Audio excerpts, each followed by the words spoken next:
Hi, Mama. I'm Virginia Elder with Happy Healthy Abundance. I'm excited you're here with me because today we're going to talk through what to do when you can't make the minimum payments and how to negotiate with your creditors when you're in financial distress. I am so happy to help you with this because I've been there before. I know what it feels like, and I too was searching, desperate for anyone to help me. I remember Googling what to do and devouring blog posts and trying to find anyone who could relate and help give me guidance.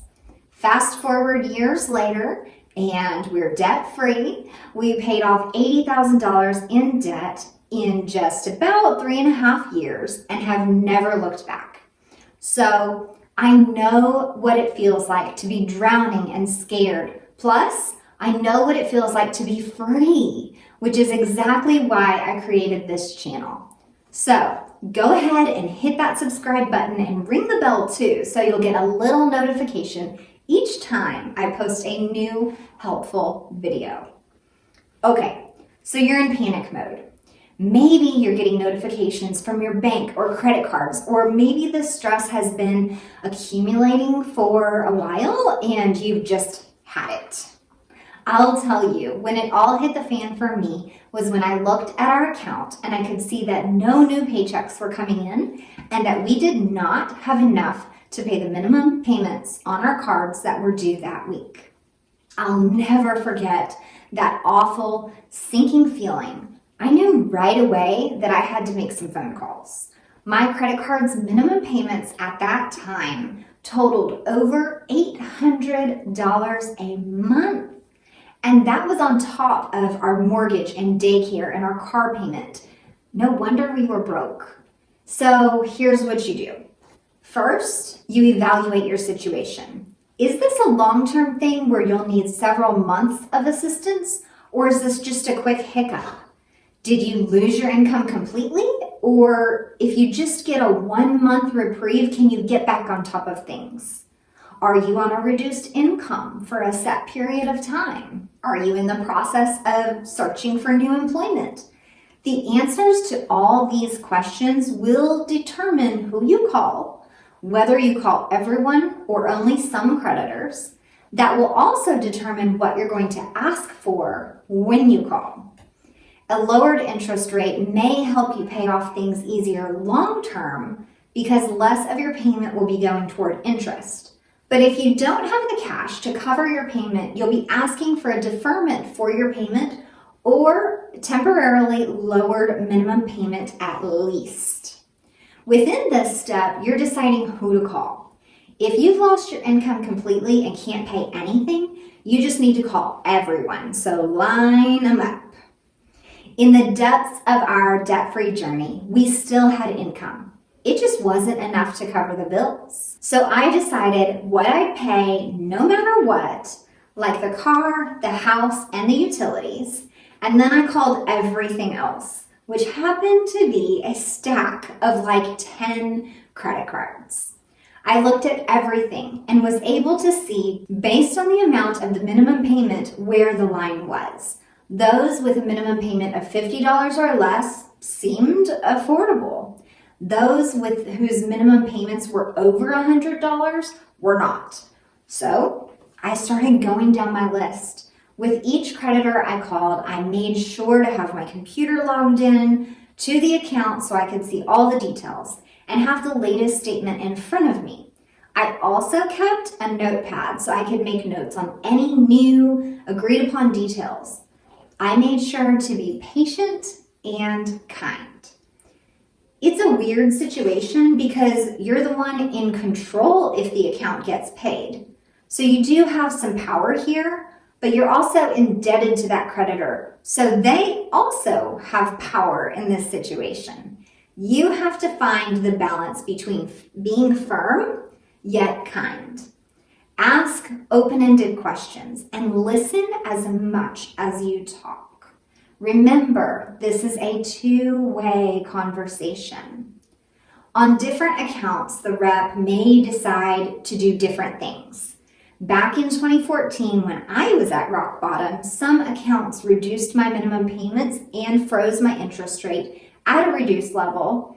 Some accounts deferred one monthly payment while reducing the rest for a 6-month period. Some accounts let me freeze the balance so that no further interest could accrue as long as I made a minimum payment. One account I remember, they said they couldn't do anything to change the terms or the payment, which of course broke my heart. The rep said they would send me something though that might help me afford groceries or something because we were desperate. A few days later, I opened the mail to find a $100 gift card. Yeah, that brought me to tears. The thing is, you never know what they have access to on their end, and if you don't call or ask, you don't get any help. If you do call, ask for the reduced interest rate and a lower minimum payment. Be prepared to explain why you're in financial distress and what your plan is to get out of it. While we're here, let's talk about your credit report and your credit score. If you've maxed out your cards and have been struggling, like there's been some buildup, it's likely your score is already suffering. Your credit score is determined off of an algorithm, just like Instagram uses to decode whose posts to show you. So, if it senses you're maxing out your credit cards, you have late payments, you're only making the minimum payment while increasing your balance constantly, it's going to begin to lower your credit score. Here's the deal though. Unless you plan on making a big purchase or refinancing something, your credit score doesn't even matter. So if your focus is on paying down debt, who cares about your score? And here's the deal. The algorithm will sense good behavior just as well. So if you start budgeting, creating a debt payoff plan, and working toward a better financial picture, your score will naturally improve without any games or gimmicks. I have posted several links in the description below to articles that will walk you through step by step from rock bottom what to do in what order, how to create a budget, how to create a debt payoff plan and stick to it, and more. When executed properly, you'll be debt-free and living an abundant life where you no longer owe your income to creditors and where you actually get to spend your cash on what you want, much faster than if you go it alone. So here's the deal. If you're in financial distress, I know it sucks. But don't confuse your self-worth with the value of money you do or don't have. You will get past this, but you'll get through it faster and come out better on the other side if you face this head on. Don't hide under a rock or avoid looking at your accounts.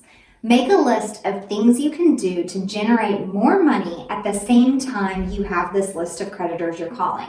So you're simultaneously increasing your income and decreasing the amount going out. The most important things through all of this are stay organized, keep a list, use a cash flow calendar, some awesome budgeting apps like YNAB and Mint, follow through, make the minimum payments on time, sell things to generate extra cash, do whatever it takes, and revisit your priorities often. Check out the description below this video for more links to helpful articles that'll walk you through this step by step. For more inspiration and to keep up with me on a daily basis, I'd love for you to find me on Instagram. I'm at Happy Healthy Abundance. And before you go, did you like this video? If so, give me a thumbs up. Was it helpful? Give me a comment below and let me know what you learned from this video today. Thank you so much for being here. I'll be back soon with more helpful videos for you mamas to provide you clarity and encouragement in areas of motherhood, money, and mindset. Make sure you hit subscribe, and I will see you next time.